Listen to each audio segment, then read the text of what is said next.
नमस्कार, मैं हूं सचिन, लेकर हाजिर हूं जो कहेंगे सच कहेंगे। बिहार में विधानसभा चुनाव से पहले चरण की वोटिंग के लिए आज चुनाव प्रचार का शोर थम गया। अब परसों यानी 6 नवंबर को फर्स्ट फेज के लिए 121 सीटों पर वोट डाले जाएंगे। लेकिन उससे पहले सियासी दलों ने एक बड़ा दाव चल दिया है। यह दाव आधी आबादी यानी महिला वोटर्स को लेकर है। मौजूदा नीतीश सरकार बिहार की महिलाओं को पहले से ही 10,000 रुपए दे रही है। इस बीच महागठबंधन की ओर से सीएम पद के उम्मीदवार तेजस्वी यादव ने आज एक बड़ा ऐलान कर दिया। तेजस्वी ने घोषणा की कि अगर उनकी सरकार बनती है तो आने वाले 14 जनवरी को प्रदेश की महिलाओं के खाते में एक मुश्त 1 साल की सारी रकम भेज दी जाएगी। तो top story of the day ऐसे में सवाल ये कि वोटिंग से ठीक 2 दिन पहले तेजस्वी यादव के इस ऐलान के मायने क्या हैं? नीतीश के 10,000 वर्सेस तेजस्वी के 30,000, किस पर महिलाओं को भरोसा अब की बार?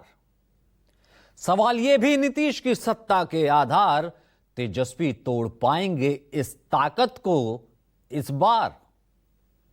नीतीश हो या तेजस्वी, क्यों सबकी नजर में आधी आबादी?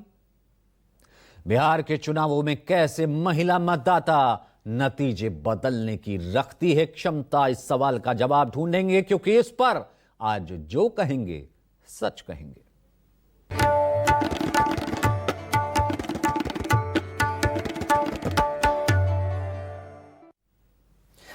राज्य दर राज्य और चुनाव दर चुनाव देश में महिला मतदाताओं की अहमियत, इंपॉर्टेंस बढ़ती जा रही है।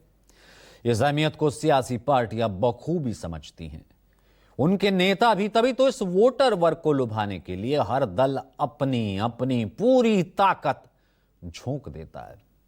फिर चाहे वो चुनाव से ठीक पहले एनडीए की तरफ से डीबीटी यानी कि डायरेक्ट बेनिफिट ट्रांसफर के जरिए महिलाओं को आर्थिक सहायता देने की बात हो, या फिर महागठबंधन का यह वायदा कि अगर वो सत्ता में आया तो माई बहन मान योजना के तहत महिलाओं को 2,500 रुपए प्रति महीने दिए जाएंगे।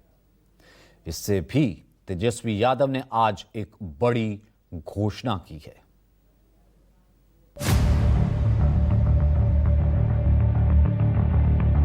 माँ बहन मान योजना के तहत मकर संक्रांति को हमारी सरकार बनते ही 14 जनवरी को 1 साल का यानी 30,000 रुपया डायरेक्ट उनके खाते में हम लोग डालेंगे। और इसी के साथ तेजस्वी यादव ने अब की बार बिहार में अपनी सरकार बनाने के लिए बड़ा दाव चल दिया। पहले फेज के वोटिंग के ठीक 2 दिन पहले तेजस्वी यादव ने यह ऐलान कर दिया, प्रदेश के उस सबसे बड़े मजबूत वोट बैंक को अपने पाले में करने की कोशिश की, जिसका साथ मिलने से सत्ता मिलना बेहद ही आसान हो जाता है। तेजस्वी ने अपने इस वायदे को बाकायदा प्रेस कॉन्फ्रेंस करके भी दोहराया।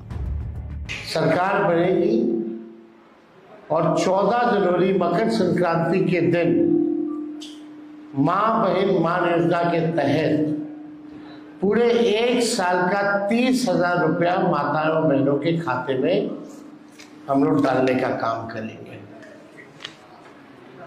ताकि इस महंगाई के जमाने में उनको जो है सहयोग मिले। दरअसल महागठबंधन की ओर से तेजस्वी यादव ने माई बहन मान योजना के तहत प्रदेश की महिलाओं को हर महीने 2,500 रुपए देने का ऐलान किया है।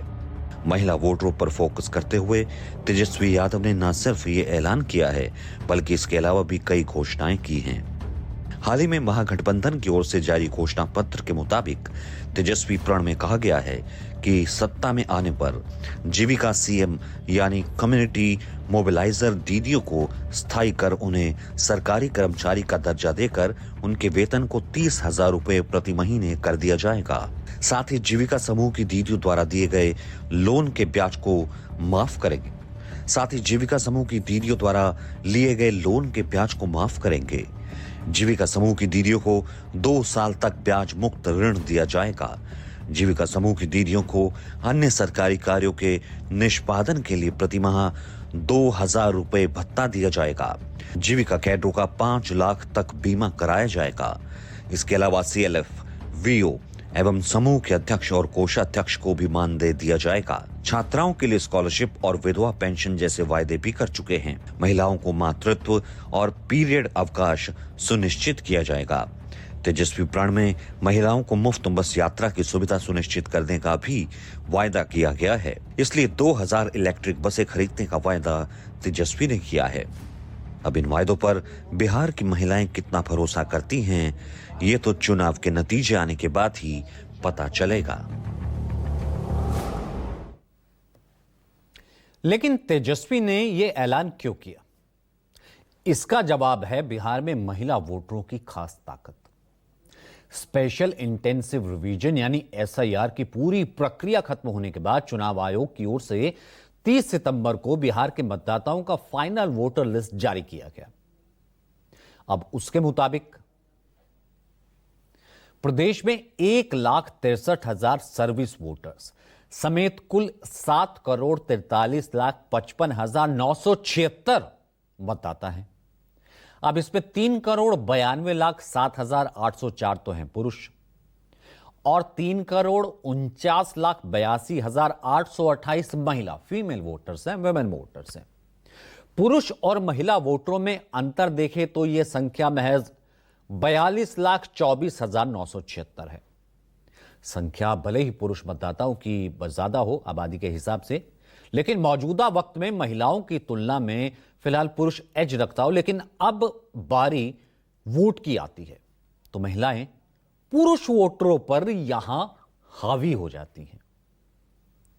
बिहार में महिला मतदाताओं की भूमिका कितनी अहम है, इसका अंदाजा इस बात से लगाया जा सकता है कि यहां मतदान करने में महिलाओं का परसेंटेज पुरुषों की तुलना में हमेशा बेहतर रहा है। खासकर पिछले कुछ दशकों में आपको पिछले 4 विधानसभा चुनावों का वोटिंग पैटर्न दिखा देते हैं, किस तरीके से वोटिंग हुई है महिलाओं की पुरुषों की। 2005 में अक्टूबर में विधानसभा चुनाव में कुल 45.85% वोटिंग हुई, 45.85। इस चुनाव में पुरुषों का मतदान प्रतिशत 47.02 और महिलाओं का 44.49% था। इस चुनाव में महिलाओं की वोटिंग परसेंटेज भले ही पुरुषों के मुकाबले कम थी, लेकिन प्रदेश की राजनीति में नीतीश कुमार के उदय में सबसे अहम यह रोल रहा। आगे बढ़ते हैं। 2010 विधानसभा चुनाव में कुल 52.67% वोटिंग हुई। इस इलेक्शन में 51.12% पुरुष और 54.49% महिलाओं ने वोटिंग की। यानी पुरुषों की तुलना में महिलाओं का वोटिंग परसेंटेज 3% से ज्यादा रहा। यह सिलसिला लगातार बढ़ता चला गया। अब इसके 5 साल बाद 10 से 15 आया। विधानसभा चुनाव में कुल 56.66% वोटिंग हुई, 56.66। पुरुषों ने 53.32% और महिलाओं ने 60.48% मतदान किया। इस चुनाव में पुरुषों और महिलाओं में वोटिंग का अंतर बढ़कर 7% से ज्यादा हो गया। महिलाएं 7% ज्यादा वोट कर रही थी। यह ट्रेंड पिछले यानी 2020 के चुनाव में भी जारी रहा। पिछली बार बिहार में कुल वोटिंग होती है 56.93, लगभग 57%। इस चुनाव में 54.45% पुरुषों ने मतदान किया और 59.69% महिलाओं ने वोटिंग की। इस बार भी पुरुषों और महिलाओं के बीच का अंतर 5% के आसपास रहा। एज महिला, यानी चुनाव दर चुनाव पुरुष वोटरों की अपेक्षा महिलाएं बढ़ चढ़कर मतदान में हिस्सा लेती रही। इसका सिलसिला साल 2000 में शुरू हुआ था। तब से महिला मतदाताओं की संख्या तो बिहार में लगातार बढ़ी ही है, साथ ही उनका वोटिंग परसेंटेज भी बढ़ा है। साल 2000 के चुनाव में 70.71% पुरुष मतदाताओं की तुलना में महिला मतदान महज 53.28% था, लगभग 17% कम, जो आज लगभग पूरे तरीके से उलट गया है। अब इसका फायदा नीतीश कुमार को मिला। ये पिछली बार के वोटिंग पैटर्न से साफ नजर आता है। तो ये आपने डिफरेंस देखा, वोटिंग पैटर्न देखिए कि महिला वोटरों ने नीतीश कुमार की पैठ को कितना मजबूत किया है। महिला वोटरों का यही पैटर्न 2020 के विधानसभा चुनाव में एनडीए की सत्ता बचाने में उसने सबसे बड़ी, सबसे अहम भूमिका निभाई थी। लोकनीति CSDS का एक सर्वे है। इस सर्वे के मुताबिक कोट करके हम आपको बताते हैं, नीतीश कुमार के नेतृत्व वाले एनडीए की सत्ता बरकरार रखने में सबसे बड़ा योगदान आधी आबादी का रहा। इस चुनाव में महिला वोटरों का 41% मत एनडीए गठबंधन को मिला, जबकि आरजेडी की नेतृत्व वाले महागठबंधन के हिस्से में 31% वोट आए। अब नतीजा यह हुआ कि एक बार फिर नीतीश कुमार के हाथ बिहार की सत्ता आ गई, बिहार की कमान आ गई। इसका ख्याल नीतीश कुमार ने बखूबी रखा। वो ये जानते थे क्यों आए हैं, और बदले में महिलाओं के लिए बहुत सारी, कई सारी योजनाएं ला करके उन्होंने मानो रिटर्न गिफ्ट दिया। आधी आबादी के लिए नीतीश कुमार ने कई ऐसे काम किए जो ना सिर्फ बिहार बल्कि पूरे देश में अब तक किसी ने नहीं किए। एक के बाद एक कई योजनाएं चलाकर नीतीश कुमार ने ना सिर्फ महिलाओं के हित में काम किया, बल्कि अपने सीक्रेट वोट बैंक को मजबूत किया, सुदृढ़ किया। महिलाओं को पंचायत चुनाव में आरक्षण देने से लेकर जीविका दीदी बनाने की उनकी कोशिश का असर कैसे हुआ, यह रिपोर्ट देखिए आप। महिला वोट बैंक नीतीश कुमार की सबसे बड़ी ताकत है। ये वो वोट बैंक है जो पिछले 20 सालों के कार्यकाल में नीतीश के साथ जुड़ता चला गया। आधी आबादी को पूरा हक दिलाने में नीतीश कुमार सबसे आगे नजर आए। उन्होंने पिछले 20 सालों में बिहार की महिलाओं के लिए कई ऐसी योजनाएं लागू की जिससे बिहार के सामाजिक विकास में महिलाओं की भागीदारी को पुरुषों के बराबर ला खड़ा किया। नीतीश कुमार ने 2006 में पंचायती राज संस्थानों में महिलाओं के लिए 50% आरक्षण अनिवार्य कर दिया। इसके बाद 2007 में नगर निकाय संस्थानों में भी महिलाओं के लिए 50% आरक्षण लागू किया। 2013 में बिहार पुलिस बहाली में महिलाओं के लिए 35% आरक्षण, 2016 में सरकारी नौकरियों में 35% महिला आरक्षण लागू किया और इसी साल राज्य की सरकारी नौकरियों में सिर्फ बिहार की महिलाओं के लिए 35% आरक्षण का नियम बना दिया। सरकारी सेवाओं में आरक्षण से महिलाएं सशक्त हुई। आज बिहार की पंचायती व्यवस्था में लगभग 55% प्रतिनिधि महिलाएं हैं। यह अनुपात देश में सबसे ज्यादा है। गांव की चौपाल से लेकर जिला परिषद तक महिलाएं अब निर्णय लेने की प्रक्रिया में हैं। इससे राज्य की आधी आबादी न सिर्फ सशक्त हुई बल्कि आर्थिक रूप से आत्मनिर्भर भी हुई। महिलाओं के उत्थान के लिए, महिलाओं के सशक्तिकरण के लिए जो काम किया गया, 50% रिजर्वेशन, सबसे पहला राज्य बिहार है। पंचायती राज संस्थाओं में और नगर निकायों में हम लोगों ने दिया। कहां बिहार में कोई महिला ग्राम पंचायत में जीत पाती थी, जिला परिषद में जीत पाती थी, न के बराबर कुछ बड़े परिवार की महिलाएं कोई जीतती नहीं थी। लेकिन जब 50% का आरक्षण हम लोगों ने दिया तो कुछ लोग मेरे खिलाफ होना शुरू किए। महिलाओं के ही कहने पर 2016 में उन्होंने बिहार के शराबबंदी कानून को लागू किया। इसे महिलाओं के हित में सबसे बड़ा फैसला माना जाता है और इसका फायदा भी चुनावों में नीतीश कुमार को मिला। लेकिन साल 2005 से लेकर अब तक आरक्षण के अलावा भी नीतीश कुमार ने महिलाओं के लिए कई महिला केंद्रित योजनाएं शुरू की हैं। 2006 में मुख्यमंत्री बालिका साइकिल योजना, 2011 में मुख्यमंत्री बालिका पोशाक योजना, 2018 में मुख्यमंत्री कन्या उत्थान योजना और इसी साल कन्या विवाह मंडप योजना। महिलाओं की आर्थिक स्थिति मजबूत करने के लिए जीविका समूहों और मुख्यमंत्री महिला रोजगार योजना के तहत अहम भूमिका निभाई गई। आज राज्य भर में 1.4 करोड़ से ज्यादा महिलाएं स्वयं सहायता समूहों से जुड़ी हैं। ये समूह न सिर्फ रोजगार का सबसे बड़ा साधन बने बल्कि सामाजिक बदलाव की ताकत भी साबित हो रहे हैं। शिक्षा, राजनीति, रोजगार और सामाजिक जीवन यानी बिहार में हर क्षेत्र में आज महिलाओं की भागीदारी दिख रही है। 2005 में साइकिल योजना से शुरू हुई आत्मविश्वास की सवारी अब नीतीश कुमार का सबसे मजबूत आधार बन चुकी है। कभी बिहार की आधी आबादी घर की चार दीवारी तक सीमित थी। राजनीति, शिक्षा, रोजगार की दुनिया में महिलाओं की मौजूदगी तो नाम मात्र की थी, लेकिन नीतीश कुमार ने इस तस्वीर को बदल कर रख दिया।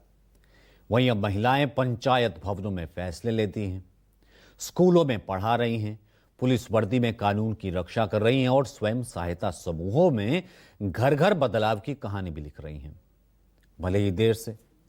लेकिन अब तेजस्वी यादव को समझ में आ गया कि राज्य की आधी आबादी को अपने पक्ष में कर सत्ता तक पहुंचा जा सकता है। इसलिए उन्होंने भी माई बहन योजना के तहत बिहार की सभी महिलाओं को एक मुश्त 30,000 रुपए ट्रांसफर करने का ऐलान कर दिया। लेकिन इसके जवाब में नीतीश कुमार ने भी चुनावी मौसम में बिहार की महिलाओं को रिटर्न गिफ्ट दिया। नीतीश कुमार बिहार की महिलाओं को मुख्यमंत्री महिला रोजगार योजना के तहत 10,000 रुपए दे रहे हैं। अब तक मुख्यमंत्री महिला रोजगार योजना की 6 किश्तें जा चुकी हैं। योजना के तहत अब तक 1,51,00,000 महिलाओं के खाते में 10,000 की राशि भेजी जा चुकी है। मुख्यमंत्री महिला रोजगार का उद्देश्य राज्य के हर परिवार की एक पात्र महिला को, जो ले रही है पैसा, ये अपनी पसंद का रोजगार शुरू करने के लिए फाइनेंशियल हेल्प, वित्तीय सहायता देकर के आत्मनिर्भर बनाना, परिवार की आय में वृद्धि करना। अगर महिला पहली किश्त में मिले 10,000 की रकम से कोई नया रोजगार शुरू करने में कामयाब हो जाती है तो आगे उसे 2 लाख रुपए तक की अतिरिक्त वित्तीय सहायता भी दी जाएगी। खास बात यह है कि इस रकम को सरकार को लौटाना ही नहीं है, यानी ये लोन नहीं है, ये सहायता है। बिहार विधानसभा चुनावों के बाद भी इस योजना का लाभ महिलाओं तक पहुंचना जारी रहेगा। इसके अलावा नीतीश सरकार ने इसी साल आशा और ममता कार्यकर्ताओं के मानदेय में भी बढ़ोतरी की। लेकिन सवाल यह है कि बिहार की आधी आबादी को आखिर किसके वायदे पर भरोसा है, नीतीश कुमार के या फिर तेजस्वी के? अब बिहार की महिलाएं क्या कहती हैं, सुनिए। कुछ नहीं है, ऐसा कहीं हो ही नहीं सकता है कि वो 30,000 देगा। ये सब लफुआ है, नहीं दे सकता है। जीविका को जो संभाल सका है, आजीविका का जो बंधन दिया है, वही कर सकता है। नीतीश कुमार हम लोग के लिए बहुत कुछ किया है, तो हम उसको भूल तो नहीं ना सकते हैं। नया नेता आने वाला है तो उसका तो बाद में, जीतने के बाद में ना होगा। पहले तो मेरा जो देखभाल कर रहा है हम उसका पहले अथी करेंगे ना। जो दे दिया है उसका देखेंगे, अब वो बनेगा, देगा कि नहीं देगा उसका तो कोई गारंटी नहीं है। अगर वो कुर्सी में बैठ जाए तो बाद में तो वो मिल गया कुर्सी तो कैसे देगा वो? अभी जो कुर्सी में नहीं बैठा है तो 10,000 रुपया करके दे दिया है, तो उसको देखेंगे अभी। दरअसल बिहार की सियासत हमेशा से जातियों के इर्द गिर्द घूमती रही है। यहां के वोटिंग पैटर्न भी जातियों का अंकगणित उसे माना जाता है। जिस दल ने जातियों का समीकरण बना लिया, उसे साध लिया, उसकी जीत तय मानी जाती है। लेकिन बिहार की आधी आबादी का वोटिंग पैटर्न इससे अलग रहा है। माना जाता है कि बिहार में महिलाएं जाति देखकर नहीं, महिलाएं जो हैं वो योजनाओं के आधार पर वोट देती हैं। और ये वोटिंग पैटर्न नीतीश कुमार के जरिए एनडीए के खाते में ज्यादा जाता है। पिछले लोकसभा चुनाव में भी बिहार में महिलाओं ने एनडीए को जीत दिलाने में बहुत अहम भूमिका निभाई थी। बिहार में लोकसभा की कुल 40 सीटें 2024 में चुनाव हुआ था, 30 पर एनडीए जीती थी। बीजेपी और जेडीयू दोनों को मिली थी 12-12 सीटें। एलजेपी को, लोक जनशक्ति पार्टी आर को 5, हिंदुस्तानी आवाम मोर्चा 1 सीट पर जीते थे, जबकि गठबंधन को 9 सीटें मिली थी, जिससे आरजेडी 4 सीटों पर जीती थी, कांग्रेस 3 और लेफ्ट सीपीआईएमएल को 2 सीट मिली थी। 1 सीट निर्दलीय पप्पू यादव जीते थे। बिहार में आमतौर पर पुरुषों के मुकाबले महिलाएं ज्यादा वोट करती हैं। खास बात यह है कि 2024 में जिन सीटों पर महिला वोटिंग प्रतिशत ज्यादा था, वह एनडीए को जीत मिली।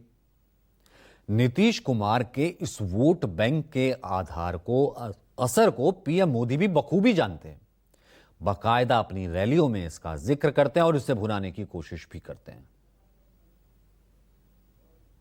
हमारी बहनों बेटियों को भी डबल इंजन सरकार डबल शक्ति दे रही है। नीतीश जी ने अगर बेटियों को साइकिल दी तो मोदी ने बेटियों को ड्रोन पायलट बनाने की योजना बनाई। नीतीश जी ने जीविका दीदियों के रूप में बहनों को सशक्त किया तो मोदी लखपति दीदी के रूप में बिहार की लाखों बहनों को लखपति बनाने में जुटा है। केंद्र की मुद्रा योजना से बिहार की लाखों बहनों को स्वरोजगार के लिए बैंक से मदद मिल रही है। वहीं नीतीश जी के नेतृत्व में मुख्यमंत्री रोजगार योजना से बिहार की बहनों के खाते में 10-10 हजार रुपये पहुंच रहे हैं। बिहार में महिला वोटरों की भूमिका बहुत अहम रही है। अब तक तो आपको समझ आ गया होगा, इसलिए महिला वोटरों को साधने के लिए पार्टियों ने एक से बढ़कर एक वायदे किए हैं, तमाम मशक्कत लगा दी। सवाल यह है कि वायदों से इतर क्या इन्हीं पार्टियों ने प्रभुत्व और संख्या के आधार पर, यानी कि जो उनका ऑरा है और जो उनकी संख्या है, नंबर्स है, उसके आधार पर, पॉपुलेशन के आधार पर चुनावी राजनीति में हिस्सेदारी दी है? ये तो योजनाएं हो गई, यानी जिससे वो डिजर्व करती, जिसकी वो हकदार है। बिहार में दो प्रमुख गठबंधन हैं, एक तो एनडीए है, जाहिर सी बात है, एक महागठबंधन है। अब आपको बताते हैं इसका बाइफर्केशन क्या है। संयुक्त रूप से देखा जाए तो इस बार एनडीए की तरफ से कुल 34 उम्मीदवार चुनावी मैदान में है। महागठबंधन की तरफ से 30 महिलाओं को टिकट दिया गया है, 34 और 30। बीजेपी और जेडीयू ने इस बार के बिहार चुनाव में 13 महिलाओं को टिकट दिया है। बीजेपी ने 13 को, जेडीयू ने 13 को। सीट बंटवारे में दोनों ही पार्टियों के हिस्से 101 सीटें आई, यानी दोनों ही पार्टियों ने महिलाओं को 13% से भी कम भागीदारी दी है जहां तक टिकट्स की फेस की बात आती है। एनडीए में सीटों के बंटवारे के मामले में तीसरे नंबर पर चिराग पासवान की पार्टी एलजेपीआर है। पार्टी को गई 29 सीटें, 5 पर महिला उम्मीदवारों को मौका दिया गया है। जीतराम मांझी की पार्टी हम भी है, एचएम, 6 सीटें आई, 2 पर महिलाओं को बतौर उम्मीदवार उतारा है। 6 सीटें उपेंद्र कुशवाहा की पार्टी राष्ट्रीय लोक मोर्चा के खाते में गई। कुशवाहा ने 1 सीट पर उतारा भी किसे? अपनी पत्नी स्नेहलता को उम्मीदवार बनाया है। तो महागठबंधन में बात करें तो कुल 7 पार्टियां आती, आरजेडी है, कांग्रेस है, सीपीआई है, सीपीएम है, सीपीआई एमएल है, माले, वीआईपी और आईपी। इनमें आरजेडी ने सबसे अधिक 143 सीटों पर जो कि एलोकेशन हुआ है वो चुनाव लड़ रही है। कांग्रेस 61 पर। लेकिन महिलाओं को टिकट देने के मामले में अब आपको बताते हैं कौन सी पार्टी कितने नंबर पर है। आरजेडी सबसे आगे है। आरजेडी के टिकट पर 23 महिला उम्मीदवार चुनावी मैदान में है। हालांकि पहले पार्टी ने 24 महिलाओं को अपना उम्मीदवार बनाया था, लेकिन इनमें से एक मोहनिया सीट से प्रत्याशी हैं श्वेता सुमन, इनका नामांकन रद्द हो गया। दूसरी सबसे बड़ी पार्टी कांग्रेस, इन्होंने चेहरा बनाया है, प्रत्याशी बनाया है 5 महिलाओं को। मुकेश सहनी की पार्टी वीआईपी ने कुल 14 सीटें पर अपने उम्मीदवार उतारे, जिसमें से 1 सीट ऐसी है जहां महिला प्रत्याशी बनाया है। लेफ्ट की तीनों पार्टियों को मिलाकर केवल 1 है, तीनों लेफ्ट की पार्टियां मिला लें। सीपीआई एमएल ने 1 महिला उम्मीदवार को टिकट दिया, जबकि सीपीआई और सीपीएम ने किसी भी महिला को टिकट नहीं दिया है। तो कुल मिलाकर के कह सकते हैं कि महिलाएं जो कि एक डिसाइसिव फैक्टर है, कुंजी हैं, सत्ता की कुंजी हैं, और उस कुंजी को साधने के लिए तमाम पार्टियां लगी हुई हैं। लेकिन रिप्रेजेंटेशन के मामले में, चेहरा बनाने के मामले में अब भी ये पार्टियां पीछे हैं।